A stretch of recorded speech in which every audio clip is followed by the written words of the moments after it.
Phaphamau bridge. আমরা এখন যাচ্ছি প্রয়াগরাজের দিকে।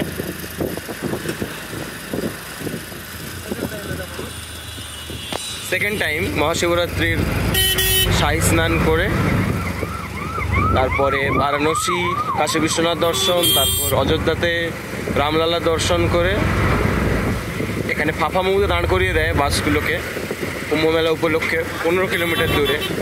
তারপর সেখান থেকেই অটো করে আমরা যাচ্ছি এখন এই আমাদের ফাফামৌ থেকে প্রয়াগরাজ। ট্রেন আছে, আমরা ট্রেন ধরবো।